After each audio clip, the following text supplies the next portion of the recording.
Canto 12, Paradiso. No sooner had the blessed flame begun to speak its final word than the millstone of holy light began to turn. But it was not yet done with one full revolution before another ring surrounded it, and motion matched with motion, song with song. A song that, sung by those sweet instruments, surpasses so our muses and our sirens. Its first light, does the light that is reflected. Just as, concentric, like in color, two rainbows will curve their way through a thin cloud when Juno has commanded her handmaid. The outer rainbow echoing the inner, much like the voice of one, the wandering nymph, whom love consumed as sun consumes the mist.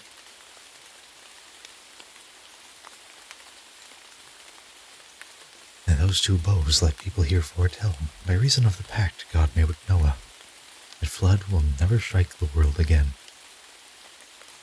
So the two garlands of those everlasting roses circled around us, and so did the outer circle mind the inner ring. And dance and jubilation, festival, song and flame that answered flame, of light with light, of gladness and benevolence.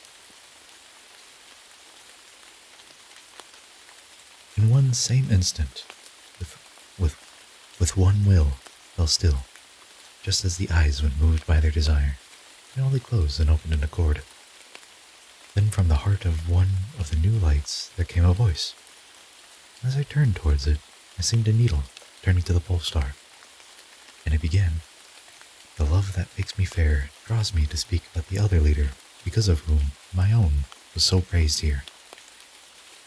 Where one is, it is right to introduce the other. Side by side they fought. So many, so may they share in glory, and together gleam. Christ's army, whose rearming cost so dearly, was slow, uncertain of itself, and scanty behind its ensign. The emperor who rules forever helped his ranks in danger, only out of his grace, and not their merits. And was said, he then sustained his bride, providing her with two who could revive a staggering people, champions who would by doing and by preaching bring new life.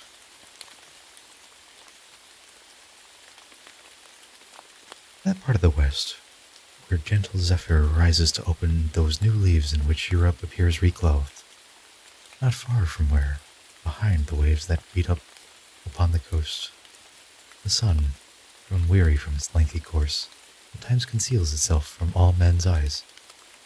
There, Calaraga, blessed by fortune, sits under the aegis of a mighty shield, on which the lion loses and prevails. Within its walls was born the loving vestal of Christian faith, the holy athlete, one kind to his own and harsh to his enemies. No sooner was his mind created than it was so full of living force that it, still in his mother's womb, made her prophetic. Then at the sacred font, where faith and he brought mutual salvation as their dowry, the rites of their espousal were complete. The lady who had given the assent for him saw, in a dream, astonishing fruit that would spring from him and from his heirs, and that his name might echo what he was. The spirit moved from here to have been called by the possessive of one by whom he was possessed completely. Dominic became his name. Speak of him as one whom Christ chose in the worker in his garden. He seemed the fitting messenger and servant of Christ. The very first love that he showed was for the first injunction Christ had given. His nurse would often find him on the ground, alert and silent in a way that said, "It is for this that I have come." Truly, his father was Felice and his mother Giovanna, if her name, interpreted, is in accord with what has been inserted. Not for the world, for which men now travail along Tedio's way, Ostians, but through his love of the true manna, he became, in a brief time, so great a teacher that he began to oversee the vineyard, and withers when neglected by its keeper. And from the seat that once was kinder to the righteous poor, and now has gone astray, not in itself, but in its occupant, did not ask to offer 2 or 3 for 6, nor for a vacant benefice, nor decimus, quae sunt pauperum Dei, but pleaded for the right to fight against the erring world, to serve the seed from which there grew the 24 plants that ring you. 420. Then he, with both his learning and his zeal, with his apostolic office, like a torrent hurled from a mountain source, coursed, and his impetus, with greatest force, struck where the thickets of the heretics offered the most resistance. And from him there sprang the streams with which the Catholic garden has found abundant watering, so that its saplings have more life, more green. If such was one wheel of the chariot in which the Holy Church, in her defense, taking the field, defeated enemies within, then you must see the excellence of him, the other wheel, whom Thomas praised so graciously before I made my entry. And yet the track traced by the outer rim of the wheel is abandoned now, as in a cask of wine when crust gives way to mold. His family, which once advanced with the steps that followed his footprints, has now turned back. Its forward foot now seeks the foot that lags, and soon we are to see, at harvest time, the poor grain gathered, when the tares will be denied a place within the bin in a week. I do admit that, if one were to search our volume leaf by leaf, he might still read one page with, "I am, as I always was." But those of Aquasparta or Casale who read our rule are either given to escaping it or making it too strict. I am the living light of Bonaventure, of Magnoria. In high offices, I always put the left-hand interests last. Illuminato and Augustine are here. They were among the first unshod poor brothers to wear the cord, becoming friends of God. Hugh of St. Victor, too, is here with them. Peter of Spain, who, with his 12 books, blows on earth below, and Peter, book devourer, Nathan the prophet, Anselm, and Chrysostom, the metropolitan, that Donatus who was deigned to deal with that art which comes first. Urbanus too is here, and at my side shines the Calabrian abbot Joachim, with the gift of the prophetic spirit. To this, I praise of such a paladin, the glowing courtesy and the discerning language of Thomas urged me on and stirred with me the souls that form this company.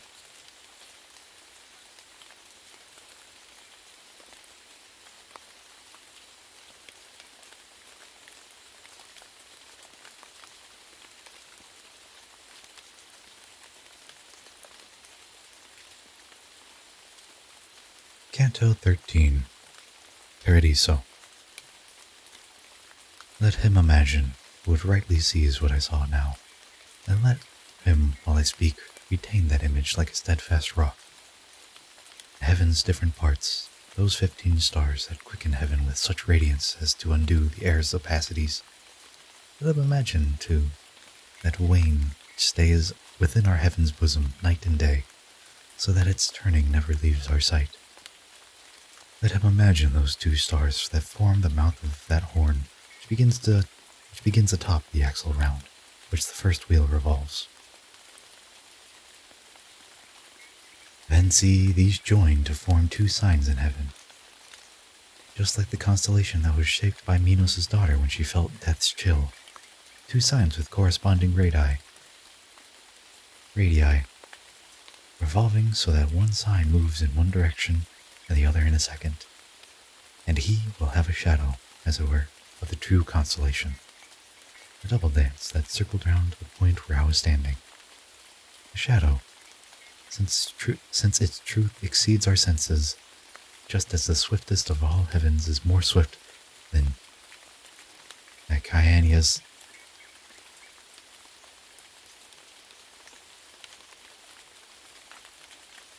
sluggishness. They sang no Bacchus there, they sang no Paean, but sang three persons in the divine nature, and in one person, divine and human. The singing and the dance fulfilled their measure, and then those holy lights gave heed to us, rejoicing as they turned from task to task. The silence of the blessed fellowship was broken by the very light from which I heard the wondrous life of God's poor man. That light said, "Since one stalk is threshed, and since its grain is in the granary already, sweet love leads me to thresh the other stalk." You think that any light with which human nature can rightfully possess was all infused by that force which had shaped both of those two, the one out of whose chest was drawn the rib, from which was formed the lovely cheek whose palate was then to prove so costly to the world, and one whose chest was transfixed by the lance, who satisfied all past and future sins, outweighing them upon the scales of justice. Therefore you wondered at my words when I, before, said that no other ever vied with that great soul enclosed in the fifth light. Now let your eyes hold fast to my reply, and you will see. Truth centers both my speech and your belief, just like a circle's center. Both that which never dies and that which dies are only the reflected light of that idea which our sire with love begets. Because the living light that pours out so from its bright source that it does not disjoin from it or from the love entwined with them. For its own goodness gathers up its rays within nine essences, as in a mirror itself eternally remaining one.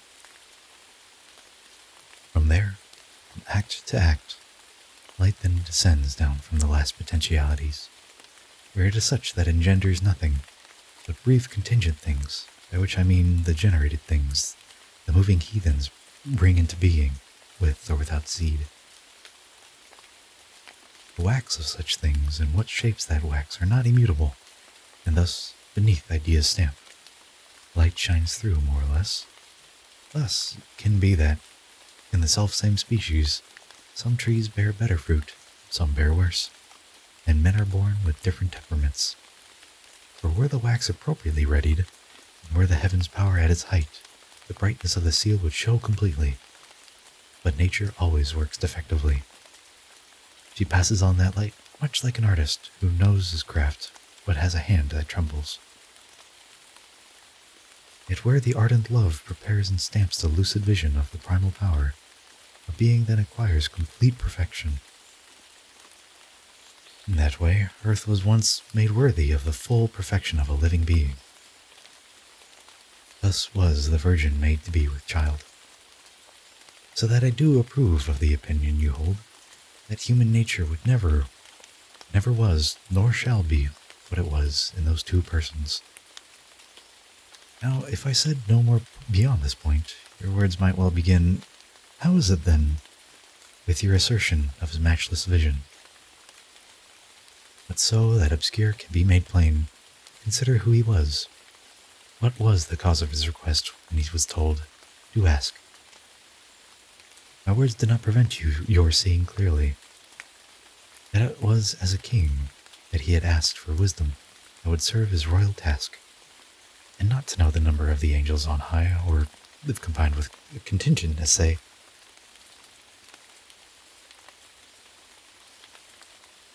Necess can ever produce necess.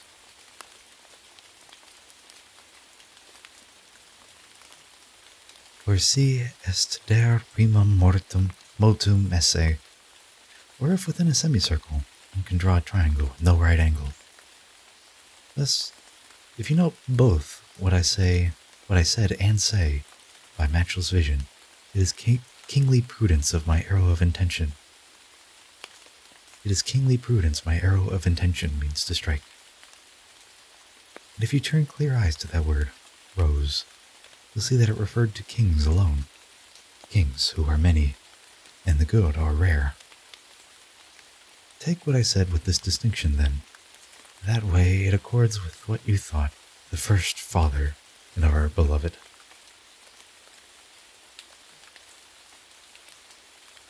And let this way as lead to slow your steps, to make you move as would a weary man to yes or no when you do not see clearly. Whether he would affirm or deny, he who decides without distinguishing must be among the most obtuse of men. Opinion, hasty, often can incline to the wrong side, and then affection for one's own opinion confines the mind. Far worse than uselessly he leaves the shore, more full of error than he was before, who fishes for truth but lacks the art. Of this, Parmenides, Melissus, Bryson are clear proofs to the world, and many others who went their way and knew not where it went. So did Sibelius and Arius and other fools like concave blades that mirror, who rendered crooked the straight face of the Scriptures. So too, let men not be too confident in judging. Witness those who, in the field, would count the ears before the corn is ripe. For I have seen all winter through the briar display itself as stiff and obstinate, and later on its summit, bear the rose. And once I saw a ship sail swift and straight through all its voyaging across the sea, and perish at the end, at harbor entry. Let not Dame Bertha or Master Martin think that they have shared God's counsel when they see one rob, and see another who donates. The last may fall, the other may be saved.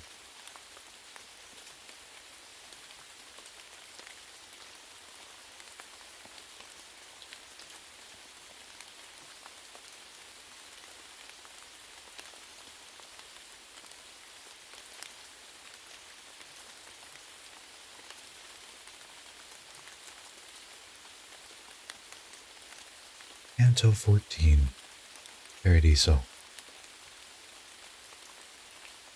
From rim to center, center out to rim, so does the water move in a round vessel, as it is struck without or struck within. What I am saying fell most suddenly into my mind as soon as Thomas's glorious living flame fell silent, since between his speech and that of Beatrice the similarity was born, and she, when he was done, was pleased to start with this. He does not tell you of it, not with speech, nor in his thoughts as yet, but this man needs to reach the root of still another truth. Do tell him if that light with which your soul blossoms will stay with you eternally, even as it is now. And if it stays, do tell him how, when you are once again made visible, it would be possible for you to see such light and not be harmed. As dancers in a ring, when drawn and driven by greater gladness, lift at times their voices and dance their dance with more exuberance. So, when they heard that prompt, devout request, the blessed circles showed new joyousness in wheeling dance and amazing song. Whoever weeps because on earth we die, that we may live on high, has never seen eternal showers that bring refreshment there. At 1 and 2 and 3 who ever lives and ever reigns in 3 and 2 and 1, not circumscribed, and circumscribing all.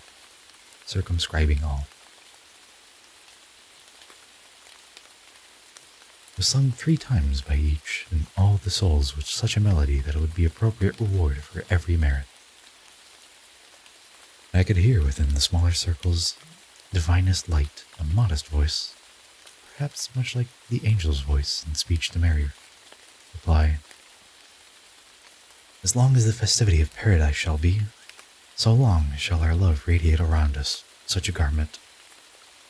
Its brightness takes its measure from our ardor from our vision, which is measured by what grace each receives beyond his merit.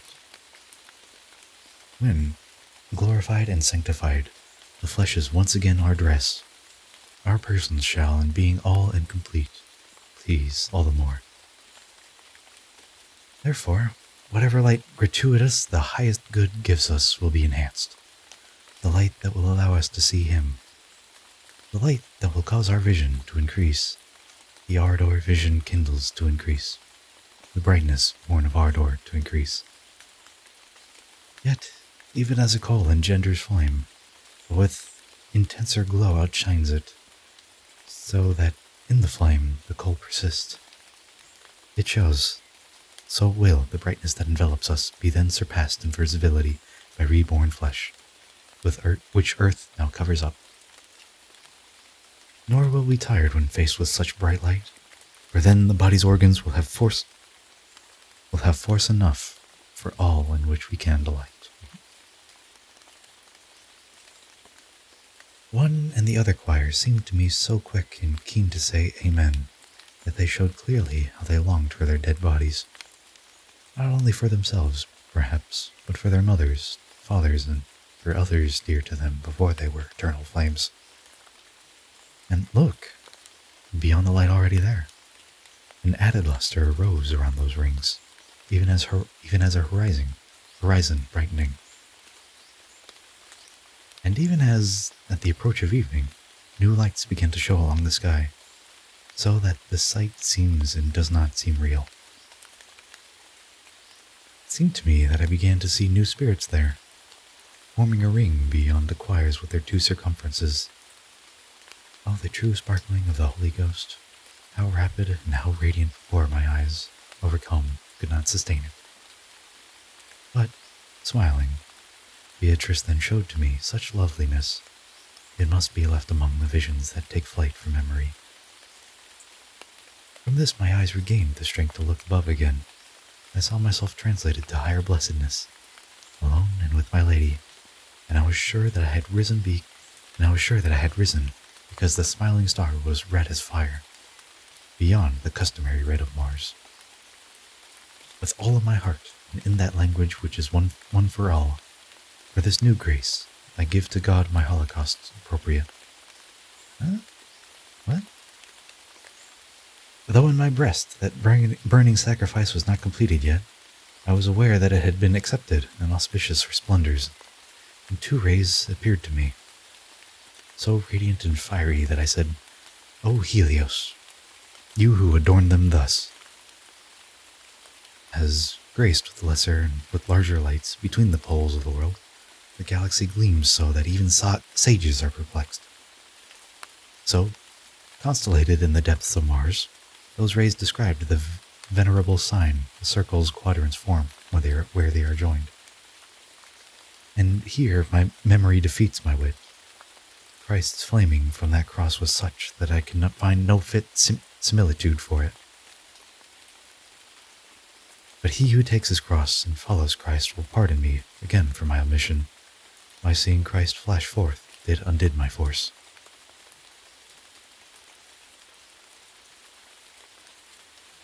Lights moved along that cross from horn to horn, and from the summit to the base, and as they met and passed, they sparkled, radiant.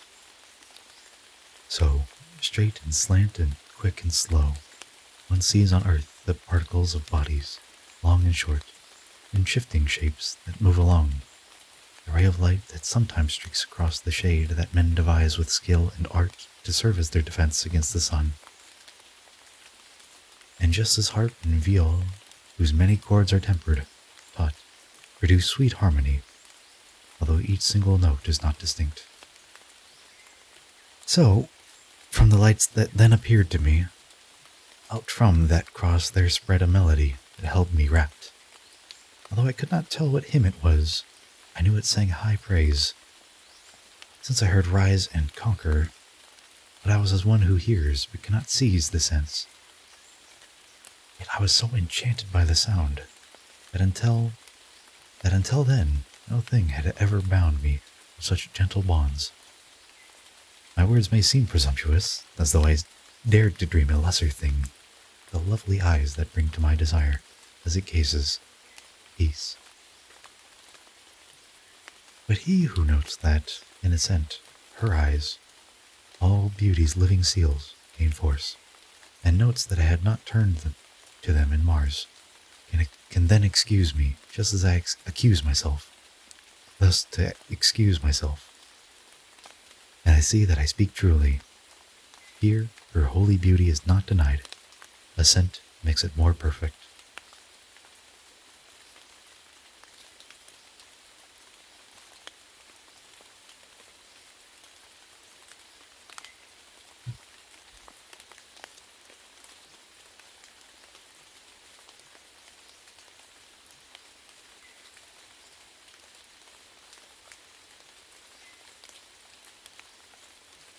Canto 15, Paradiso. Generous will, in which is manifest always the love that breathes towards righteousness, as in contorted will is greediness. Imposing silence on that gentle lyre, brought quiet to the consecrated chords, that heaven's right hand slackens and draws taut. And souls who prompted me to pray to them, by falling silent all in unison, be deaf to men's just prayers, that he may grieve indeed and endlessly. The man who leaves behind such love and turns instead to seek things that do not endure eternally. As through the pure and tranquil skies of night, at times a sudden fire shoots and moves eyes that were motionless. A fire that seems a star that shifts its place, except that in that portion of the heavens where it flared, nothing is lost, and its own course is short.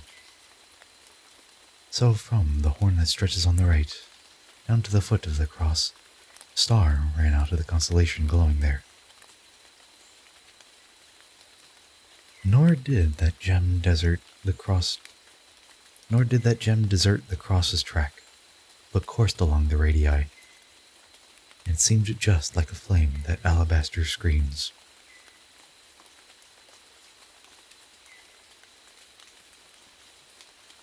With such affection did Anchises' shade reach out, if we may trust our greatest muse, when in Elysium he saw his son. O blood of mine, O the celestial grace bestowed beyond all measure, unto whom, as unto you, was heaven's gate twice opened. That light said this, at which I stared at him. Then, looking back to see my lady, I, on this side and on that, was stupefied. For in that smile that glowed within her eyes, I thought that I, with mine, had touched the height of both my blessedness and paradise. Then, and he was a joy to hear and see, that spirit added to his first words things that were too deep to meet my understanding. Not that he chose to hide his sense from me, necessity compelled him. He conceived beyond the mark a mortal mind can reach, and when his bow of burning sympathy was slack enough to let his speech descend to meet the limit of our intellect, these were the first words where I caught the sense.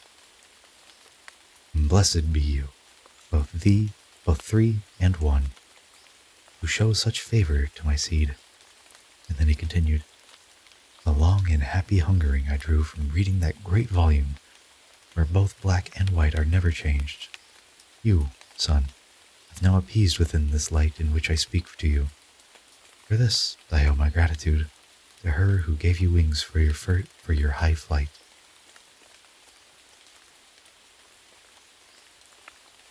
You think your thoughts flow into me from him, who is the first, as from the number 1, 5 and 6 drive. One is known. And so you do not ask me who I am, and why I seem more joyous to you than all the other spirits in this festive throng. Your thought is true, for both the small and great, this life gaze into that mirror where, before you think, your thoughts have been displayed. But that the sacred love in which I keep my vigil with unending watchfulness, the love that makes me thirst with sweet desire, be better satisfied, that your voice, bold, assured, and glad, proclaim your will and longing, to which my answer is decreed already. I turned to Beatrice, but she heard me before I spoke. Her smile to me was a signal that made the wings of my desire grow.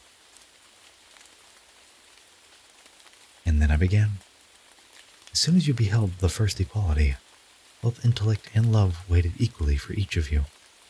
because the sun that brought you light and heat possesses heat and light so equally that no thing matches his equality. Whereas in mortals, word and sentiment to you, cause of this is evident, are wings whose featherings are disparate.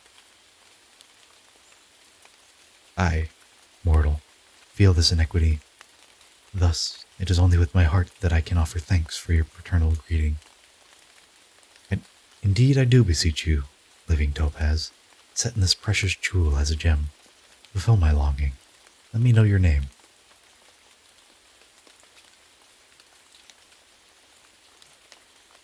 O you, my branch in whom I took delight, even awaiting you.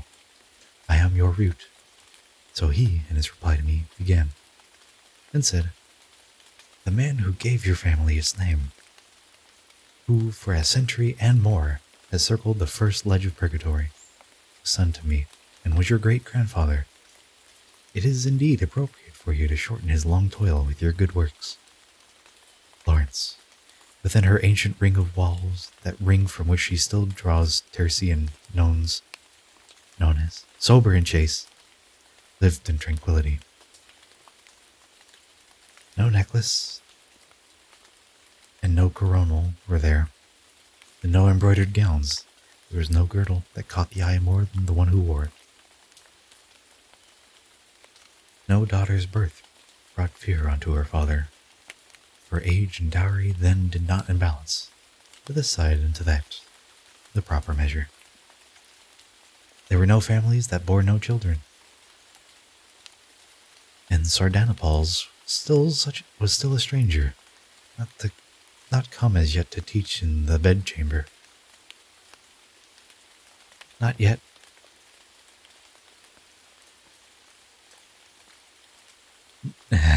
had your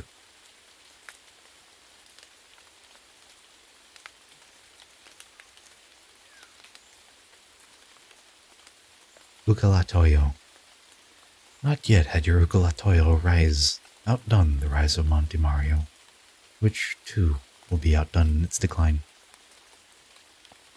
I saw Bellicione Berti girt with leather and with bone, and saw his wife come from her mirror with her face unpainted.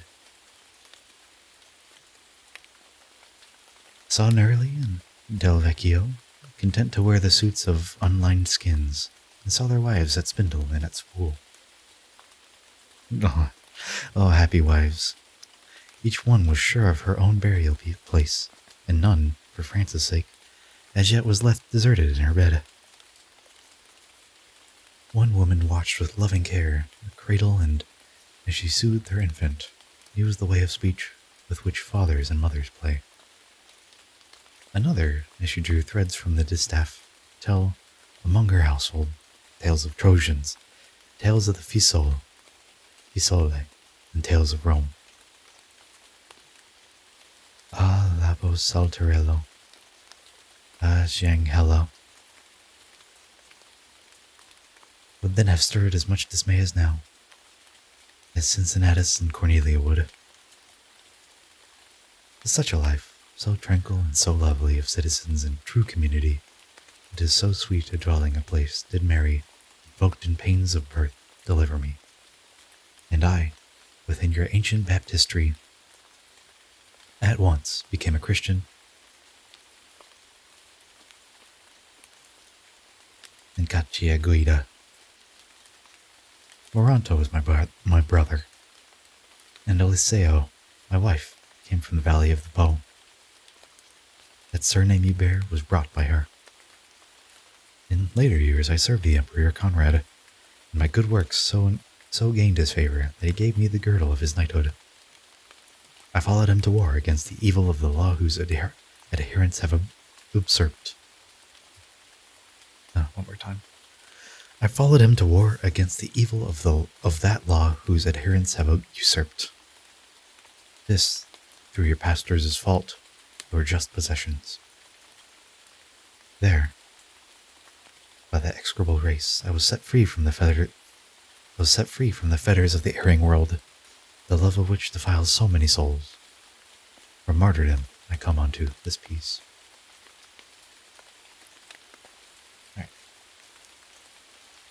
quick intermission while I have to use the bathroom. I'll be back in a sec.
Alright. My apologies for the interruption. Let's continue with Canto 16, Paradiso.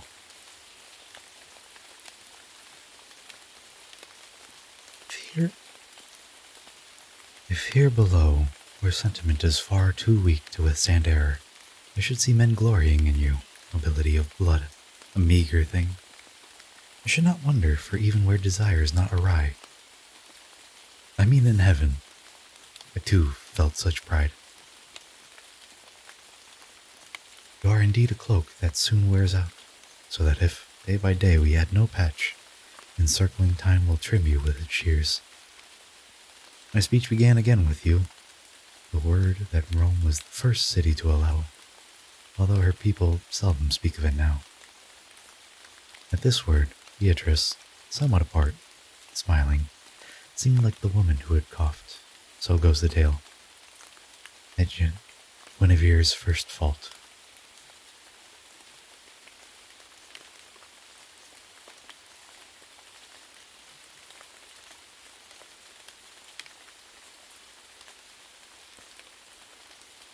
So did my speech begin. You are my father. You hearten me to speak with confidence, and you raise me so that I am more than I. So many streams have filled my mind with gladness, so many, and such gladness that mine must rejoice that it can bear this and not burst. Then tell me, founder of my family, who were your ancestors, and in your boyhood, what were the years the records registered? And tell me of the sheepfold in St. John, how numerous it was who took in that flock were worthy of the highest offices. As at the breathing of the winds, a coal quickened to flame, so I saw that light glow at words that were affectionate. And as before my eyes it grew more fair, so, with a voice more gentle and more sweet, not in our modern speech, it said to me, "Down from that day when Ave was pronounced, until my mother, blessed now, by giving birth, eased the burden borne and bearing me. This fire of Mars had come 550 more times to its lion. Why not just say 580? There to be rekindled underneath its paw. My ancestors and I were born just where the runner in your yearly games first come upon the boundary of the final ward. That is enough concerning my forebears. What were their names, from where they came? Of that, silence, not speech, is more appropriate. And those who, at the time, between the Baptist and Mars, were capable of bearing arms, numbered 1/5 of those who live there now. But then the citizens, now mixed with Campi, with the Sartaldo, and with the Figline, were pure down to the humblest artisan.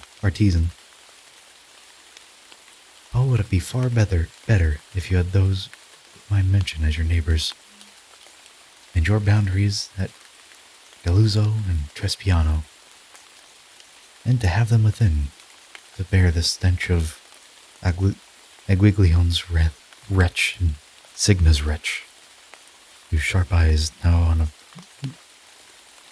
barratry are set. If those who, in this world, go most astray had not seen Caesar with stepmother's eyes, but, like a mother to her son, been kind, and one who has become a Florentine trader, money changer would have stayed in Semifonte, where his fathers battled. The counts would still be the lords of Monte Murillo, and Cerci would be in Acone's parish. Perhaps the Buglimonte and Valdegrave. The mingling of the populations led to evil in the city, even as food piles on food destroys the body's health. The blind bull falls more quickly, more headlong than does a blind lamb. And the one blade can often cut more and better than 5 swords.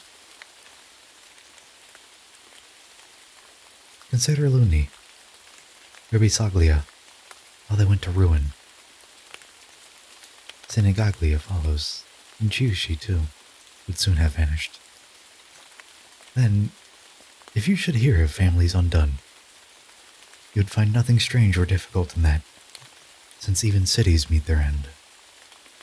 All things that you possess their death, just as you do.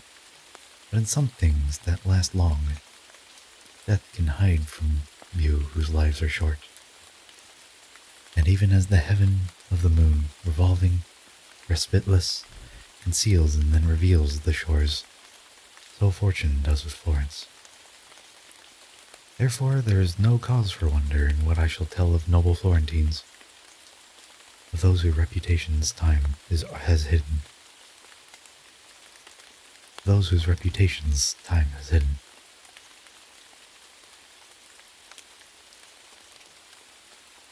I saw the Ugi, I saw the Catalini, Filippi, Grezzi, Ormani, Alberici, famed citizens already in decline, and saw, as great as they were venerable, Del Arca with Della Sanella, and Ardini, Soldanieri, Bostici. Nearby the gate that is now burdened with new treachery that weighs so heavily that it will bring the vessel to shipwreck.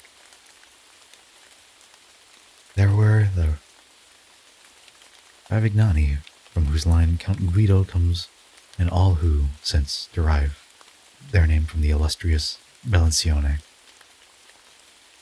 And Della Pressa knew already how to rule, and Galigaio in his home already with the gilded hilt and pommel. The stripe of Vire had mightiness already, as did Guiocci, Galli, and Barucci, Bifanti, and Sacchetti, and those who blush for the bushel, and the stock from which sprang the Calfucci was already mighty, and Sizzi, Ariguzzi, were already raised to high office. Oh, how great were those I saw, whom pride lay low, and the gold balls in all of her great actions flowered Florence.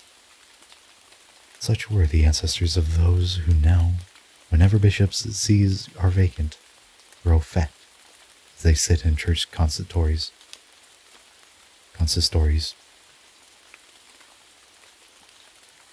The breed, so arrogant and dragon-like, chasing him who flees, but lamb-like, meek to him who shows his teeth, or else his purse, was on the rise already, but out of stock. So mean that Bertine Donato, and his father-in-law made him kin to them, was scarcely pleased. Already Capon Sacco had already come down from Fiesole, down to the market. Already citizens of note were Guida, Infangato. I shall tell a thing incredible and true. The gateway through the inner walls was named for the Della Pera. All those whose arms bear the part of the fair ensign of the great baron.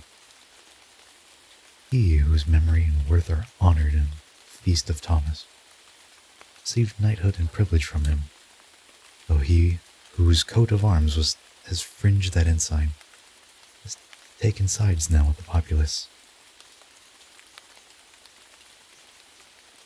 The Gualterati, Importuni were there already. Or the Borgo spared new neighbors, who would still be tranquil there.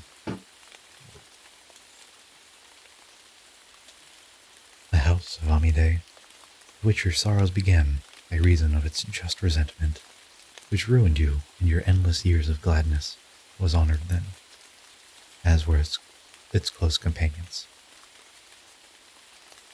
O Buon del Monte, through another's counsel you fled your wedding pledge and brought such evil. Many would now rejoice, who still lament, if when you first approached the city, God had given you unto the river Emma. But Florence, in her final peace, was fated to offer up unto that mutilated stone guardian upon our bridge a victim. These were the families, and others with them. The Florence that I saw, in such repose, there was nothing to have caused her sorrow. These were the families. With them I saw her people so acclaimed and just that on her staff the lily was never reversed, nor was it made blood red by factious hatred.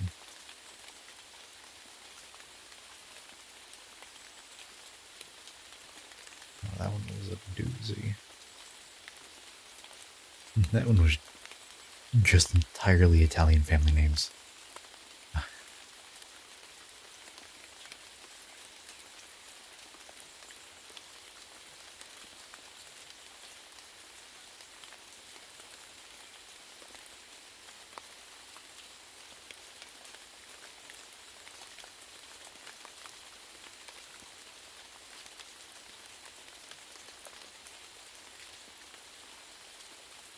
Canto 17.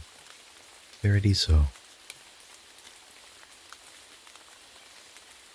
Like Phaethon, one who still makes fathers worry of sons, when he had heard insinuations, and he, to be assured, came to Clymene. Such was I, and such was I seen to be by Beatrice, and by the holy lamp that, earlier, had shifted place for me. Therefore my lady said to me, display the flame of your desire, that it may be seen well stamped with your internal seal. Not that we need to know what you'd reveal, but that you learn the way that would disclose your thirst, and you be quenched by what we pour. Oh, my dear root, who, since you rise so high, can see the point in which all times are present, For just as earthly minds are able to see that two obtuse angles cannot be contained in a triangle, you can see contingent things before they come to be.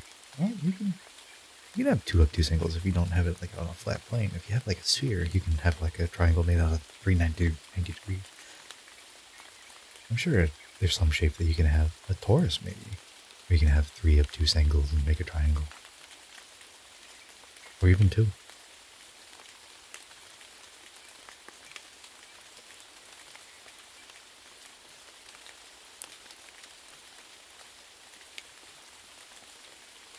Now, platonic solids haven't been invented yet. What are the name after? Plato? Never heard of him.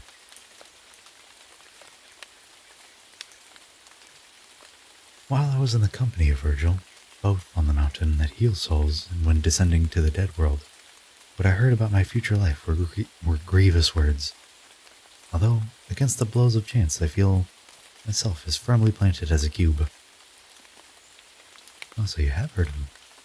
Thus my desire would be appeased, if I might know what fortune is approaching me. The arrow one foresees arrives more gently. So did I speak to that same living light that spoke to me before. As Beatrice had wished, what was my wish was now confessed.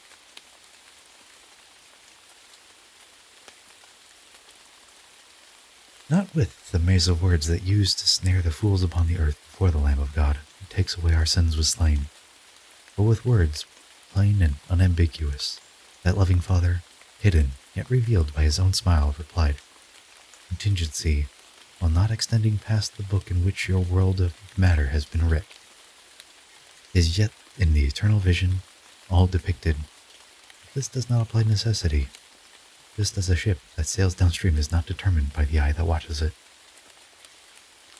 And from that vision, just as from an organ the ear receives a gentle harmony, what time prepares you for you appears to me. Hippolytus was forced to leave his Athens because of his stepmother, faithless, fierce, and so must you depart from Florence. This is willed already, sought for, soon to be accomplished by the one who plans and plots where, every day, Christ is both sold and bought. The blame, as usual, will be cried out against the injured party, but just vengeance will serve as witness to the truth that wields it. You shall leave everything you love most dearly. This is the arrow that the bow of exile shoots first. You are to know the bitter taste of others' bread, how salt it is, and know how hard a path it is for one who goes descending and descending others' stairs. And what will be the most hard for you to bear will be the scheming, senseless company that is to share your fall into this valley. Against you they will be insane, completely ungrateful and profane, and yet, soon after, not you, but they will have their brows blood red. Of their insensate acts, the proof will be in the effects, and thus your honor will be best kept if your party is yourself. Your first refuge and your first inn shall be the courtesy of the great Lombard, he who on the ladder bears the sacred bird. And so benign will be his care for you that, with you two, in giving and in asking, it shall be first, which is, with others, last. You shall, beside him, see one who, at birth, has so received the seal of the strong star, that what he does will be remarkable. Perhaps have yet to notice him because he is a boy. For 9 years and no more have these spheres wheeled around him, but before the Gascon gulls the noble Henry, some sparks will have marked the virtue of the Lombard. Hard labor and his disregard for silver. His generosity is yet to be so notable that even enemies will never hope to treat it silently. Put trust in him and in his benefits. His gifts will bring much metamorphosis. Rich men and beggars will exchange their states. What I tell you about him you will bear inscribed within your mind, but hide it there. And he told things beyond belief, even for those who will yet see them. And then he added, "Son, these are glosses of what you have heard. These are the snares that hide beneath brief years. Yet I'd have done...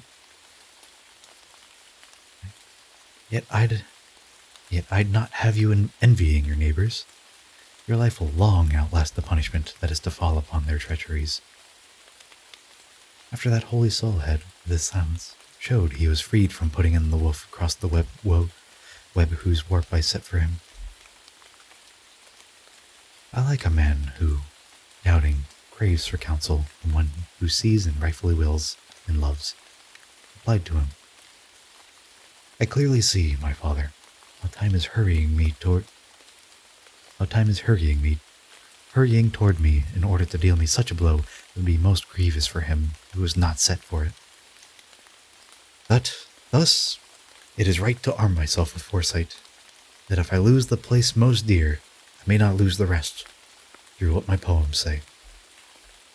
Drown in the world of endless bitterness, on the mountain from whose lovely peak I was drawn upward by my lady's eyes.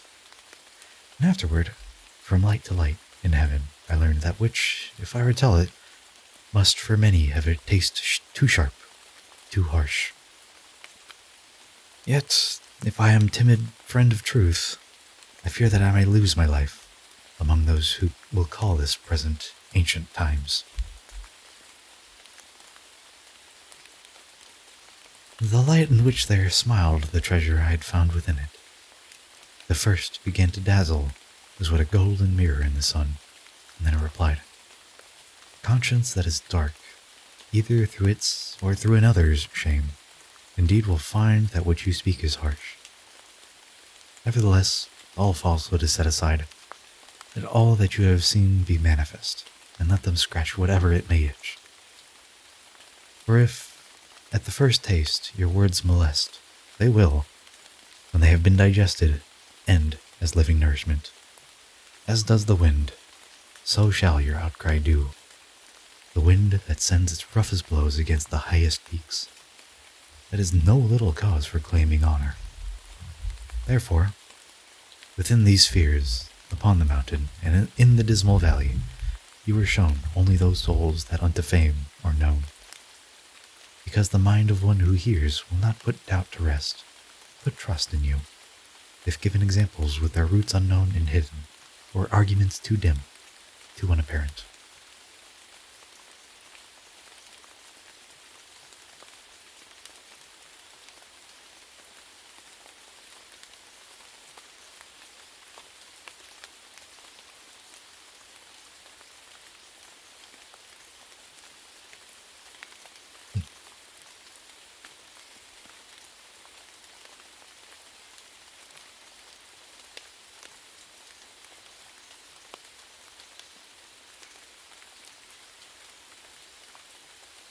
Canto 18, Paradiso. By now that blessed mirror was delighting in its own inner words, I, tasting mine, was tempering the bitter with the sweet.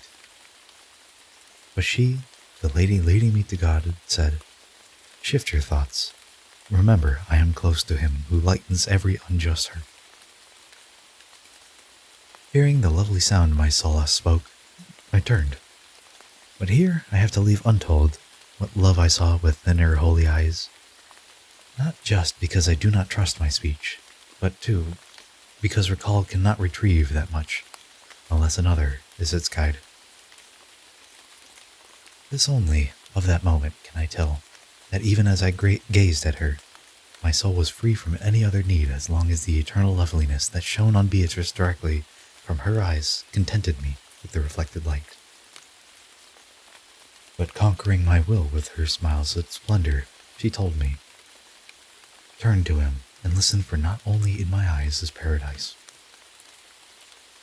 As here on earth at times our sentiment, if it be passionate enough to take the soul entirely, shows in the face, so, in the flaming of the holy fire to which I turned, I saw that he desired some further words with me.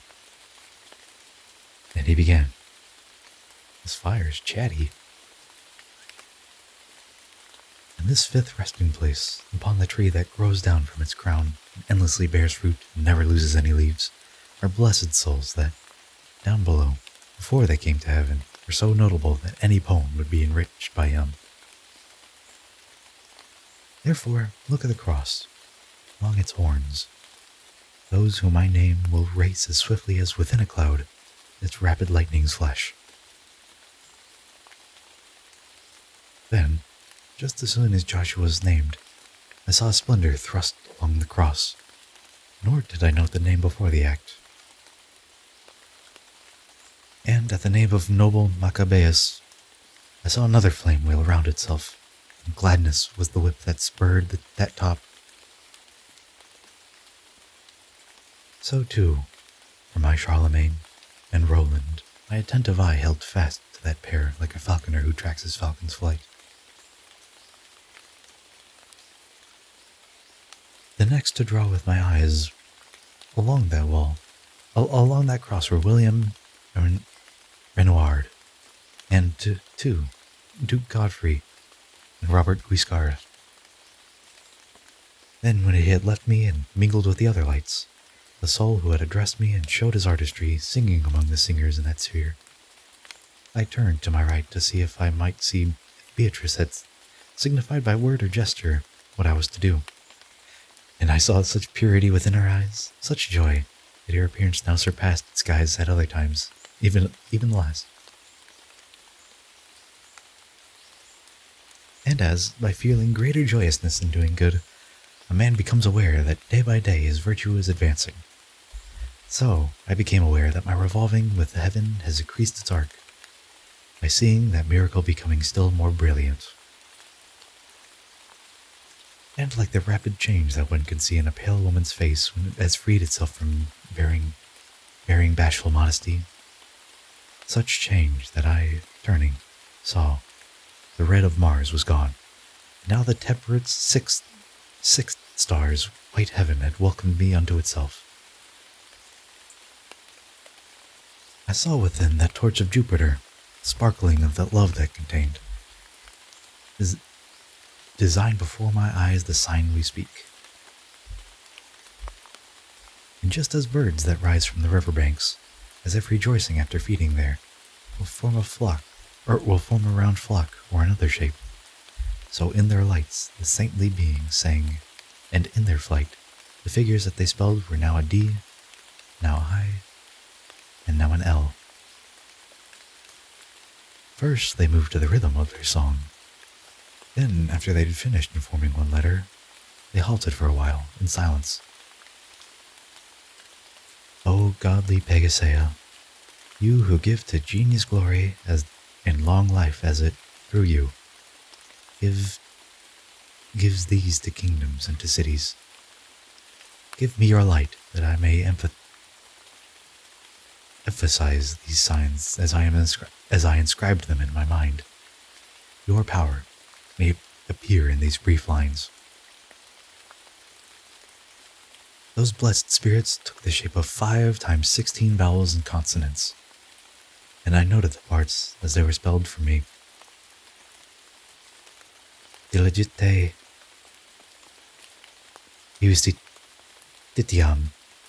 justitiam for the verb, and the noun that first appeared in that depiction, qui iudicas terram, followed after. Then, having formed the M of the 5th word, those spirits kept their order. Jupiter's silver at that point seemed embossed with gold.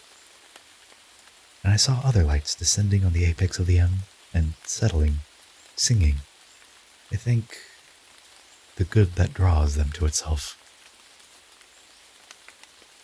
Then as innumerable sparks rise up when one strikes burning logs, and in those sparks fools have a way of reading auguries. Just throwing a little extra shade at the fortune tellers. From that M seemed to surge more than 1,000 lights.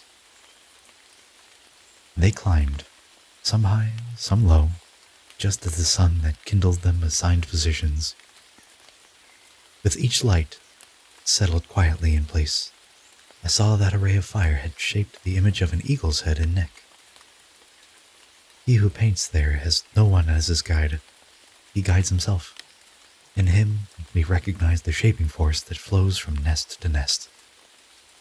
The other lights, who were, it seemed, content at first to form a lily on the M, moving a little, formed the eagle's frame. O gentle star, what and how many gems made plain to me that justice here on earth depends upon the heaven you engem.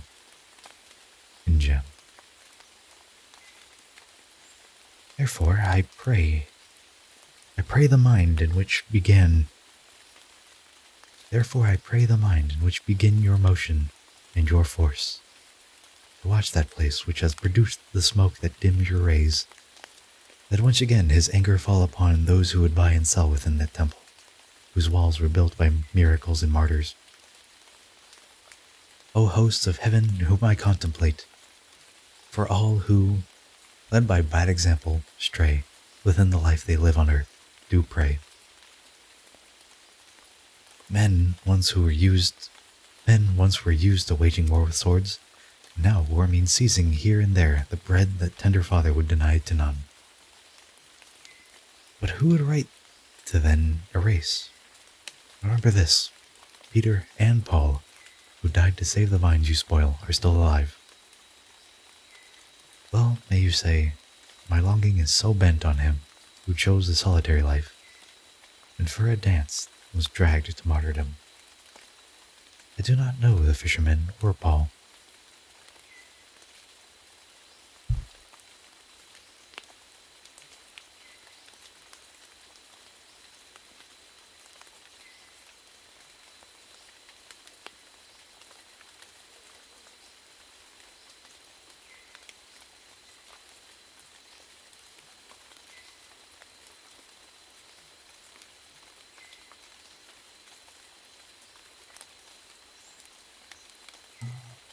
As it was.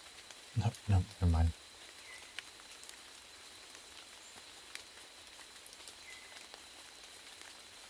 Just the crop got a little weird. Oh well. Canto 19. Paradiso. The handsome image those united souls, happy with their blessedness, were shaping, appeared before me now with open wings. Each soul seemed like a ruby, in which a ray of sun burned so, that in my eyes it was the total sun that seemed reflected. And now what I must tell has never been reported by a voice, inscribed by ink, never conceived by the imagination. For I did see the beak, did hear it speak, and utter with its voice both I and mine, when we and ours were what, in thought, was meant. And it began, because I was both just and merciful, I am exalted here, to glory no desire can surpass. The memory I left on earth is such that even the malicious praise it there, although they do not follow its example. Thus one soul warmth is felt from many embers, even as from a multitude of loves, one voice alone rose from the eagle's image.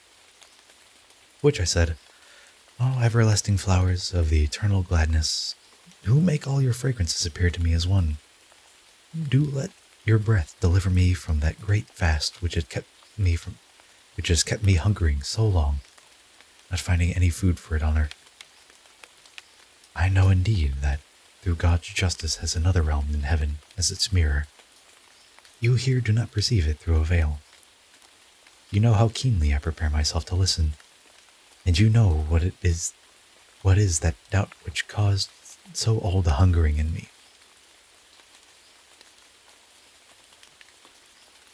Just like a falcon set free from its hood, which moves its head and flaps its wings, displaying its eagerness and proud appearance.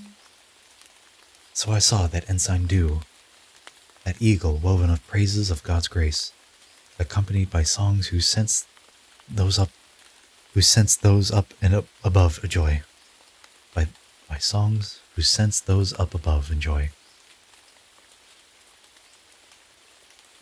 Then it began. The one who turned his compass to mark the world's confines, and in them set so many things concealed and things revealed, cannot imprint his power into all the universe without his world remaining in infinite excess of such a vessel. In proof of this, the first proud being, he who was the highest of all creatures, fell unripe because he did not wait for light. Thus it is clear that every lesser nature is, all the more, too meager a container for endless good, which is its own sole measure. In consequence of this, your vision, which must be a ray of that intelligence, with which all beings are infused, cannot of its own nature find sufficient force to see into its own origin beyond what God himself makes manifest to men. Therefore, the vision that your world receives can penetrate into eternal justice no more than can I penetrate the sea. For thou, near shore, sight reaches the seafloor. You cannot reach it in the open sea, yet it is there, but hidden by the deep. Only the light that shines from the clear heaven can never be obscured. All else is darkness, or shadow of the flesh, or fleshly poison. Now is the hiding place of living justice laid open to you, where it had been hidden while you addressed it with insistent questions. Or you would say, a man is born along the shoreline of the Indus River. None is there to speak or teach or write of Christ, and he, as far as human reason sees, in all he seeks, and all he does is good. There is no sin within his life or speech. And that man dies unbaptized, without faith. Where is this justice, then, that would condemn him? Where is his sin, if he does not believe? Now who are you to sit upon the bench, to judge events 1,000 miles away, when your own vision spans so brief a space? Of course, for him, who would be subtle with me, were there no scriptures to instruct you, then there would be place for an array of questions. O earthly animals, O minds obtuse, the primal will, which of itself is good, from the supreme God, from the supreme good, its self, never moved. So much is just as does accord with it, and so created good can draw it to itself, but it, rayed forth, causes such goods. Just as above the nest the stork will circle when she has fed her fledglings, and as he who she has fed looks up to her, so did the blessed image do, and so did I. The fledgling, while the eagle moves its wings, spurred on by the many wills in unison. Wheeling, the eagle sang, then said, "Even as are my songs to you, past understanding, such is eternal judgment to you mortals." After the Holy Ghost's bright flames fall silent, while still within the sign that made the Romans revered throughout the world, again the eagle began. No one without belief in Christ has ever risen to this kingdom, either before or after he was crucified. But there are many who now cry, "Christ, Christ," who at the final judgment shall be far less close to him than one who knows not of Christ.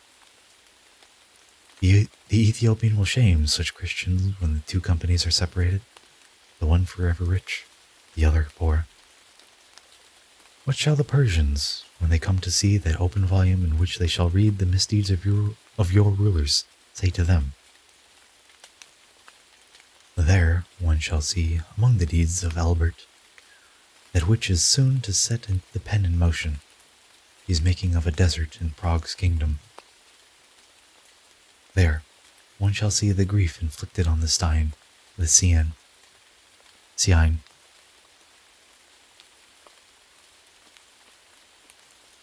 think it's Seine, by him who falsifies his coins, one who shall die beneath a wild boar's blow.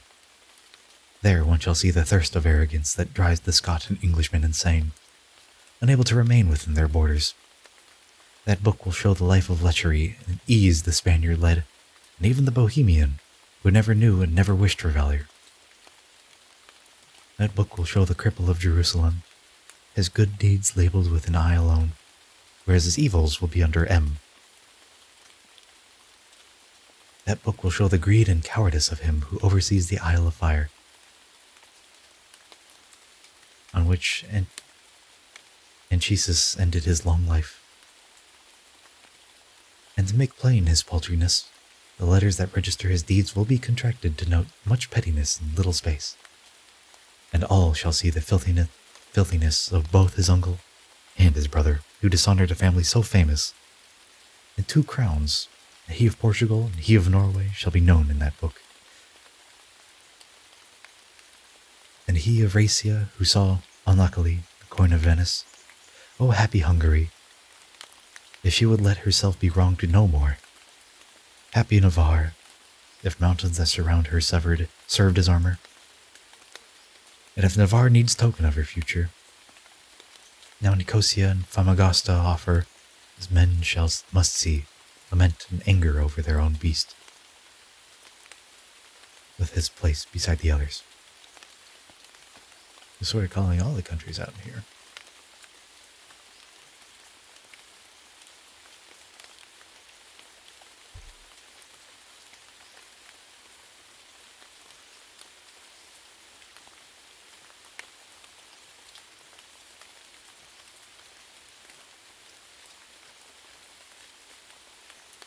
Canto 20, Paradiso. When he who graces all the world with light has sunk so far below our hemisphere that on all sides the day is spent, the sky, which had been lit before him by him alone, immediately shows itself again, with many lights reflecting one same source. And I remembered this celestial course when, in the blessed beak, the emblem of the world and of its guardians fell silent. For then all of those living lights grew more resplendent. But the songs that they began were light. Labile. They escape my memory.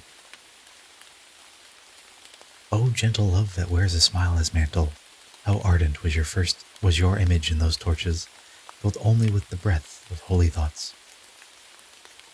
After the precious, gleaming jewels with which the sixth of heaven's heavens were engemmed, had ended their angelic song in silence.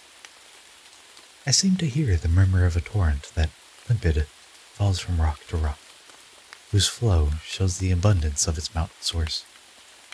Even as sound takes shape at the lute's neck, even as the wind that penetrates the blowhole of the bagpipe,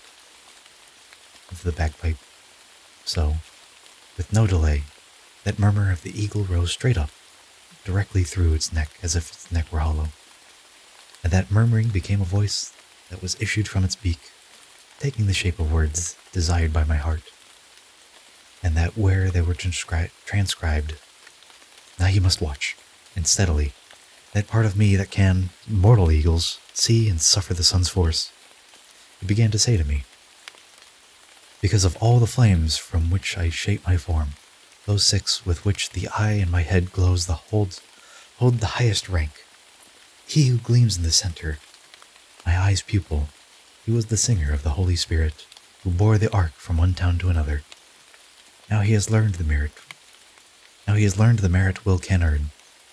His song had not been spurred by grace alone, but his own will, in part, had urged him on. Of those 5 flames that, arcing, form my brow, he who is nearest to my beak is one who comforted the widow for her son.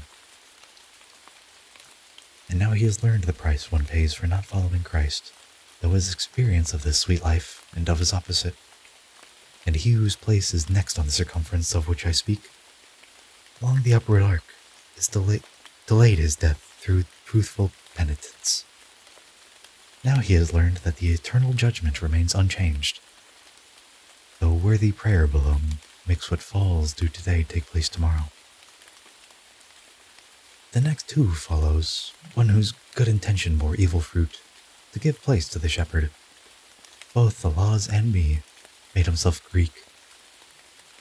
Now he has learned that, even though the world be ruined by the evil that derives from this good act, that evil does not harm him.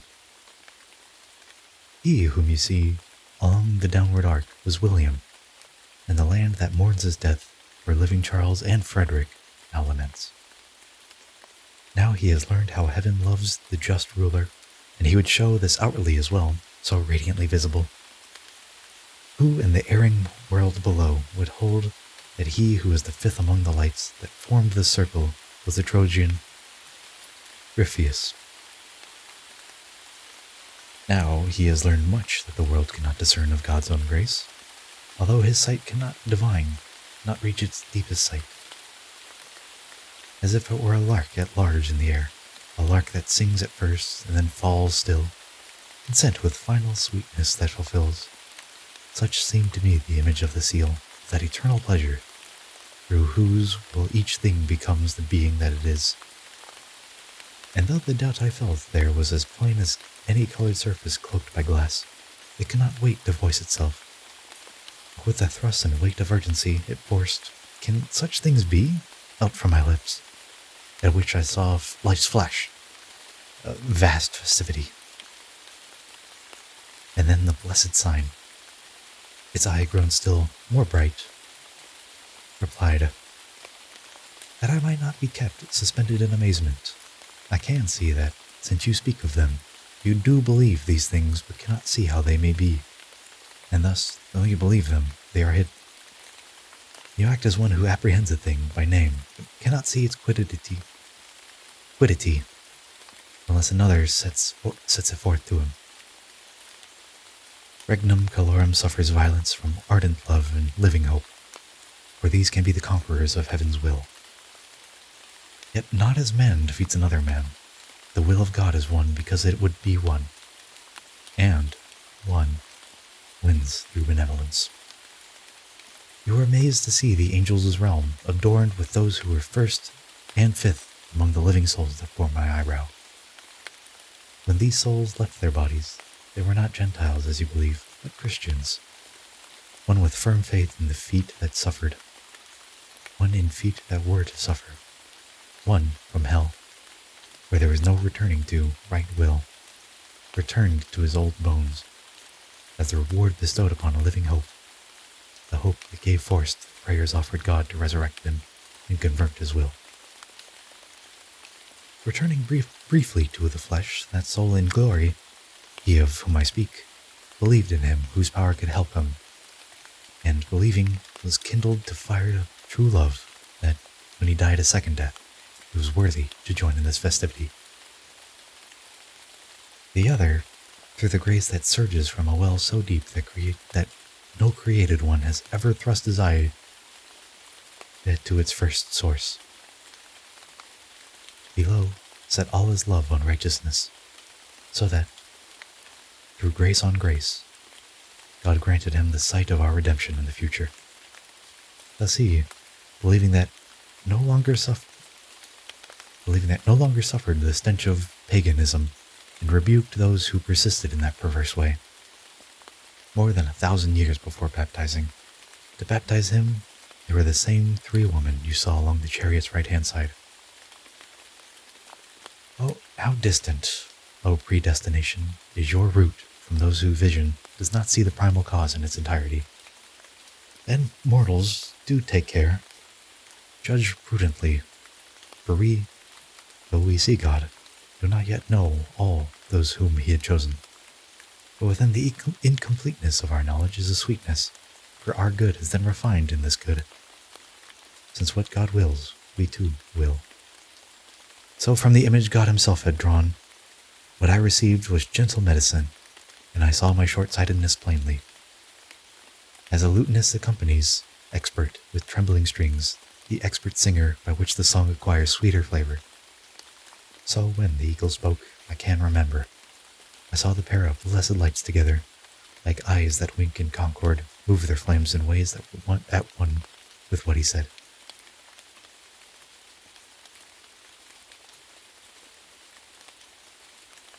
I apologize for another intermission, but I have to use the restroom one more time. Staying hydrated, so you don't have to worry. Alright.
And we're back.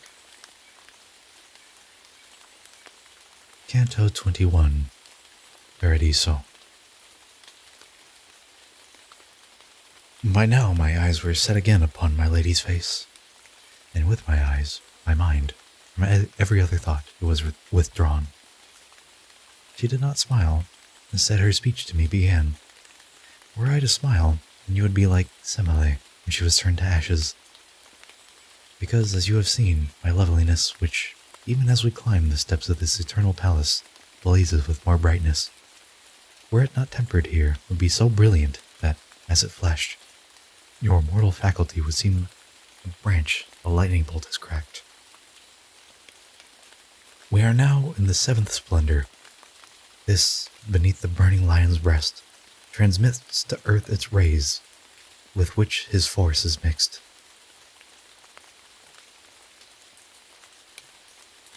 Let your mind follow where your eyes have led. Let your eyes be mirrored for this figure that will appear to you within this mirror. That man who knows just how my vision pastured upon her blessed face might recognize the joy I found when my celestial guide had asked of me to turn my mind aside. For he'd away my joy when I obeyed against my joy in contemplating her. Within the crystal that, as it revolves around the earth, bears as its name the name of the dear king whose rule undid all evil. I saw a ladder rising up so high that I could not be followed by my sight. Its color, gold, when gold is struck by sunlight. I saw so many flames descend those steps that I thought every light displayed in heaven had been poured out from that place. And just as jackdaws, at the break of day, together rise, such is their nature's way, to warm their feathers chilled by night. Then some fly off and never do return, and some wheel back to the point where they started from, while others, though they wheel, remain at home. Such were the ways I saw those splendors take as soon as they had struck a certain step where they had thronged as one in radiance. The flame that halted nearest us became so bright that in my mind I said, I see you clearly signaling to me your love. But she, from whom I wait for word on how to and when to speak, and to be silent, pauses. Thus, though I would, I do well not to ask. And she who, seeing him who sees all things, had seen the reason for my silence, said, Do satisfy your burning longing. And I began, My merit does not make me worthy of reply, but for the sake of her who gives me leave to question you, a blessed living soul, who hide within your joy, do let me know the reason why you drew so near to me, and tell me, too, why the sweet symphony of paradise is silent in this heaven, while below it sounds devoutly through the other spheres. Your hearing is as mortal as your sight. Thus, here there is no singing, he replied, and Beatrice, in likewise, did not smile. When down the sacred staircase I descended, I only came to welcome you, with gladness, with words and with the light that mantles me. The love that prompted me is not supreme. Above is love that equals or exceeds my own, as spirit flames will let you see. But the deep charity, which makes us keen to serve the providence that rules the world, allots our actions here, as you perceive. Oh, holy lamp, I said. Sorry. Oh, holy lamp. I do indeed see how within this court it is your free love that fulfills eternal providence. But this seems difficult for me to grasp. Why you alone of those who formed these ranks? Were he who was predestined to this task? And I had yet to reach the final word when that light made a pivot of its midpoint and spun around as would a swift millstone. Then from within its light, that love replied, Light from the deity descends upon me. It penetrates the light and enwombs me. This power, as it joins my power of sight, lifts me so far beyond myself that I can see the high source from which that light derives. From this, there comes the joy with which I am aflame. I match the clearness of my light with equal measure of my clear insight, but even heaven's most enlightened soul, that seraph with his eye most set on God, cannot provide the why, not satisfy what you have asked. For deep in the abyss of the eternal ordinance, it is cut off from all created beings' vision. And to the mortal world, when you return, tell this, lest men continue to trespass and set their steps toward such a reachless goal. The mind, right here on this earth, is dulled and smoky. Think, how, below, can the mind see that which hides even when mind is raised to heaven's height? Even when mind is raised to heaven's height. His words so curbed my query that I left behind my questioning, and I drew back and humbly asked the spirit who he was. Not far from your homeland, between two shores of Italy, the stony ridges rise so high that far below them thunder roars. These ridges form a hump called Catria. The consecrated hermitage beneath that peak was once devoted just to worship. So his third speech to me began. Then he continued. There, within that monastery, in serving God, I gained tenacity. With food that only olive juice had seasoned, I could sustain with ease both heat and frost, content with within my contemplative thoughts. That cloister used to offer souls to heaven, a fertile harvest, but it is now barren, as heaven's punishment will soon make plain. There I was known as Peter Damian, and on the Adriatic shore was Peter the Sinner when I served Our Lady's house. Not much of mortal life was left to me when I was sought for, dragged to take that hat which always passed down from bad to worse.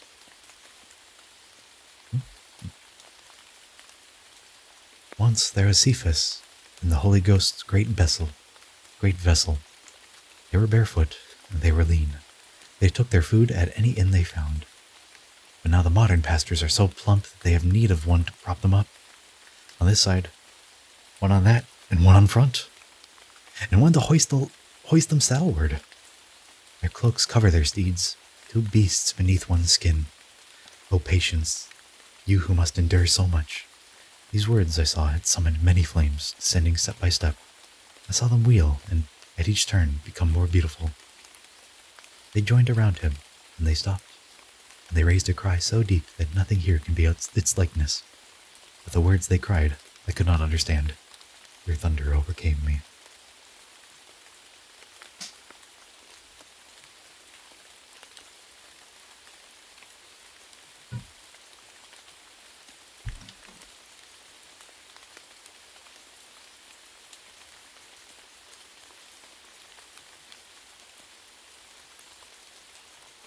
Canto 22, Paradiso. Amazement overwhelming me, I, like a child who always hurries back to find the place that he trusts most, turned to my guide. And like a mother quick to reassure her pale and panting son with the same voice that she had often used to comfort him, she said, Do you not know you are in heaven? Do you not know how holy all of heaven is? How righteous zeal moves every action here? Now, since this cry has agitated you so much, you can conceive how, had you seen me smile and heard song here, you would have been confounded. And if you had understood that the prayer within that cry, by now you would know the revenge you will see before your death. The sword that strikes from heaven's height is neither hasty nor slow, except as it appears to him who waits for it, who longs or fears.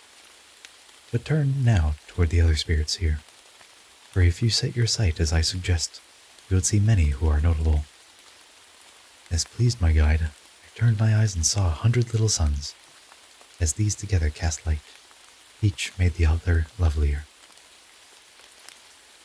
I stood as one who curbs within himself the goad of longing and in fear of being too forward, does not dare to ask a question. At this, the largest and most radiant among those pearls moved forward that he might appease my need to hear who he might be.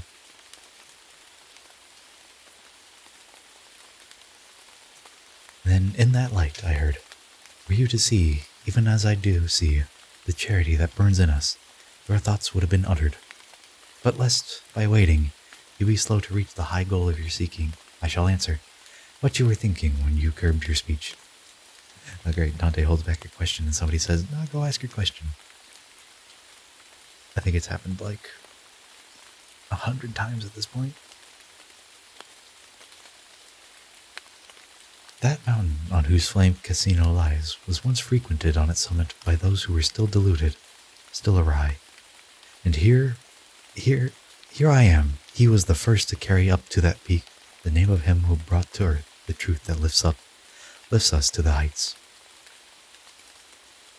And such abundant grace had brought me light that, from corrupted worship that secluded the world, I went away to nearby sights.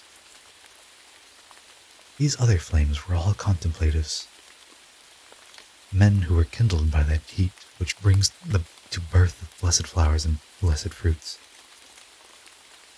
Here's Macarius. Here's Romualdus. Here are my brothers, those who had stayed their steps in cloistered walls, kept their hearts steadfast. I answered, the affection that you show in speech to me, and kindness that I see and note within your flaming of your lights, they've given me so much more confidence. Just like the sun that makes the rose expand and reach the fullest flowering it can. Therefore I pray you, Father, and may you assure me that I can receive such grace, to let me see, unveiled, your human face. And he said, brother, your high desire will be fulfilled within the final sphere, as all the other souls in my own longing will.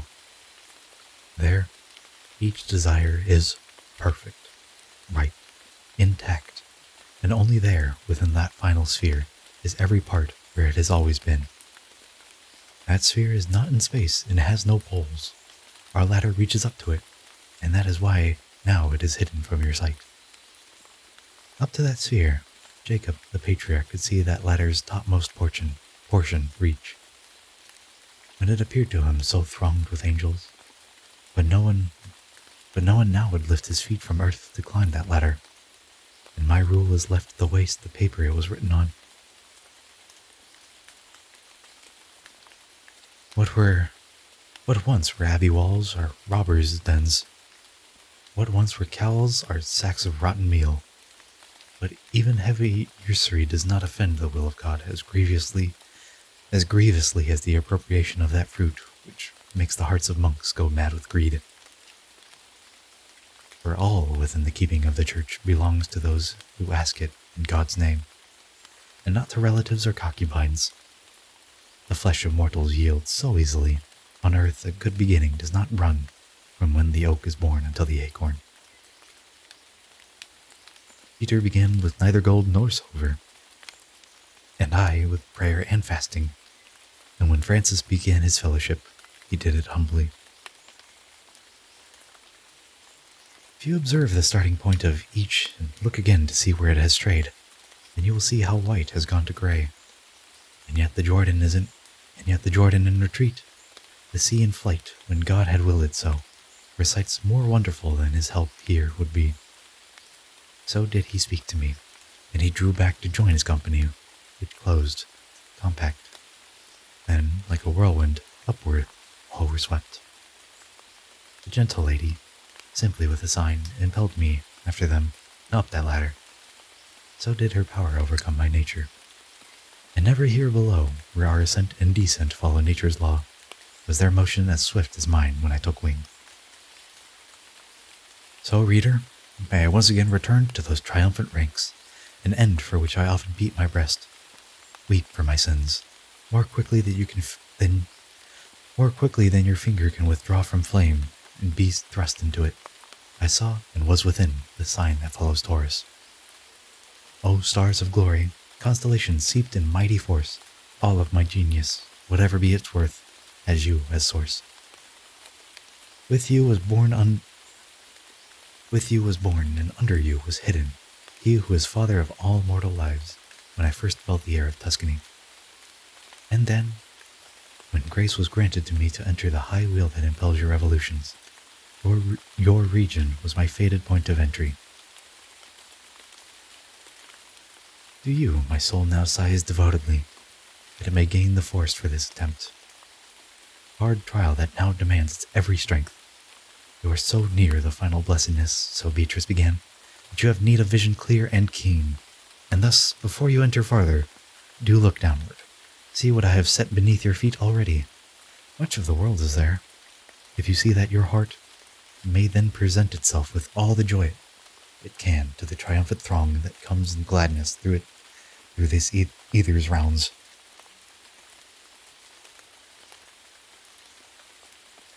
My eyes returned through all the 7 spheres and saw this globe in such a way that I smiled at its scrawny image.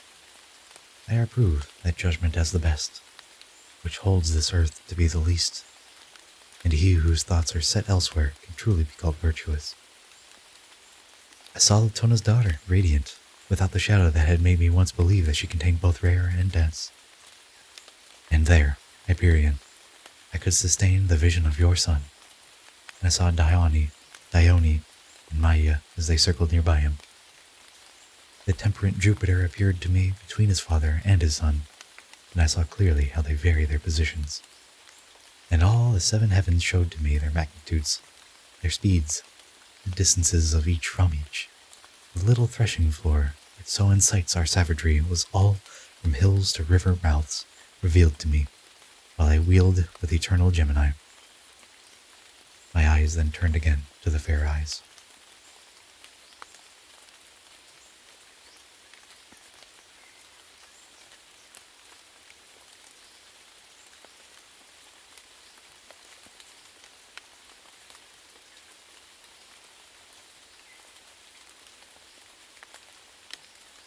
Canto 23, Paradiso.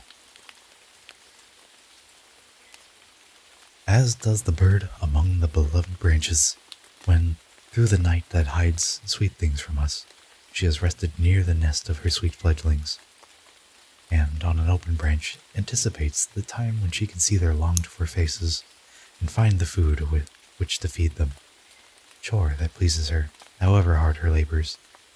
She awaits the sun with warm affection, steadfastly watching for the dawn to break. So did my lady stand, erect, intent, turned towards that part of heaven under which the sun is given to less haste, so that, as I saw her longing in suspense, I grew to be as one who, while he wants what is not his, is satisfied with hope. But time between one and the other one was brief. I mean the wens of waiting and of seeing heaven grow more radiant. Then Beatrice said, "There you see the troops of the triumphant Christ, and all the fruits ingathered from the turning of these spheres. It seemed to me her face was all aflamed, and there was so much gladness in her eyes, I am compelled to leave it undescribed. Like Trivia, the full moon in clear skies, smiling among the everlasting nymphs who decorate all reaches of the sky. I saw a sun above 1,000 lamps. It kindled all of them, as does our sun kindle the sights above us here on earth. And through its living light, the glowing substance appeared to me with such intensity my vision lacked the power to sustain it. Oh, Beatrice, sweet guide and dear, she said to me, what overwhelms you is a power against which nothing can defend itself. This is the wisdom and the potency that opened roads between the earth and heaven, the path for which desire has long since waited. Even as lightning breaking from a cloud expanding so that it cannot be pent, against its nature down to earth descends, so did my mind, confronted by that feast, expand. And it was carried past itself. What it became, it cannot recollect. Open your eyes and see what I am, what I now am. The things you witnessed will have made you strong enough to bear the power of my smile. I was as one who, waking from a dream he has forgotten, tries in vain to bring that vision back to his memory. When I heard what she offered me, deserving of so much gratitude that it can never be cancelled from the book that tells the past, If all the tongues that Polyhymnia, together with her sisters, made the most rich with sweetest milk, should now come to assist my singing of the holy smile that lit the holy face of Beatrice, the truth would not be reached, not its 1,000th% part. And thus, in representing paradise, the sacred poem has to leap across as does a man who finds his path cut off.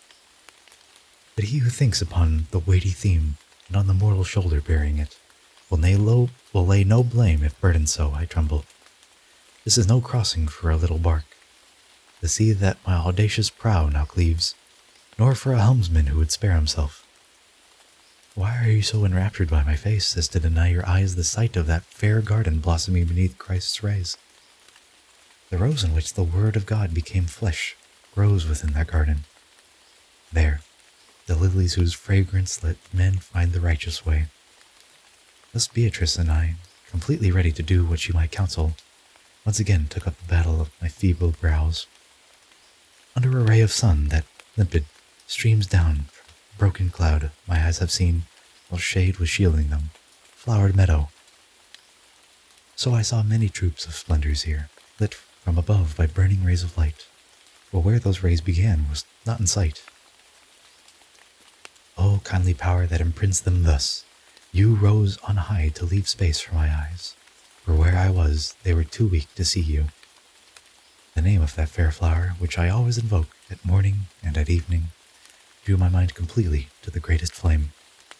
And when on both my eyelids were depicted the force and nature of the living star that conquers heaven as it had conquered earth, descending through that sky there came a torch, forming a ring that seemed as if a crown, wheeling around her, a revolving garland. Hey, Seppi, thank you for the raid. We're almost finished with the middle third of Paradiso. If you need something to send you off to bed with, I guess this is a good one. Oh, right, I don't have stream elements for this one. One sec. Oh yeah, you were doing Scarlet Violet.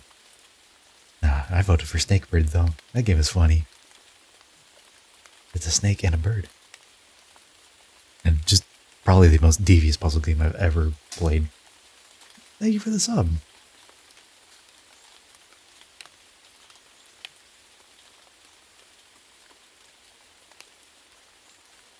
Whatever melody most sweetly sounds on earth, and to itself most draws the soul, would seem that a cloud that, torn by lightning, thunders, if likened to the music of that lyre which sounded from the crown of that fair sapphire, the brightest light that is in sapphired heaven. Normally Dante likes to say engemmed, but this time he said ensaphired. That's how you know it's special. I am angelic love who wheel around that high gladness inspired by the womb that was the dwelling place of our desire. So shall I circle, Lady of Heaven, until you, following your son, have made that sphere supreme, still more divine by entering it. So did that circulating melody, sealing itself, conclude, and all the other lights then resounded with the name of Mary. The royal cloak of all the wheeling spheres within the universe, the heaven most intense, alive, most burning in the breath of God, and in his laws and ordinance, was far above us at its inner shore, so distant that it still lay out of sight, from the point where I was. And thus my eyes possessed no power to follow that crowned flame, which mounted upward, following her son. And like an infant who, when it has taken its milk, extends its arms out to its mother, its feeling kindling into outward flame. Each of those blessed splendors stretched its peak upward, so that the deep affection each possessed for Mary was made plain to me. Then they remained within my sight, singing Regina Coeli. Coeli. No, every time he brings up Italian, I feel like I'm butchering it. With such tenderness that my delight in that never left me. Oh, in those richest coffers, what abundance is garnered up for those who, while below on earth, were faithful workers when they sowed. Here do they live, delighting in the treasure they earned with tears in Babylonian exile, where they had no concern for gold. Here, under high Son of God and Mary, together with the ancient and the new councils, he triumphs in his victory. He who is keeper of the keys of glory. Okay. Here we go. That was all the cantos I wanted to read. My throat is pained.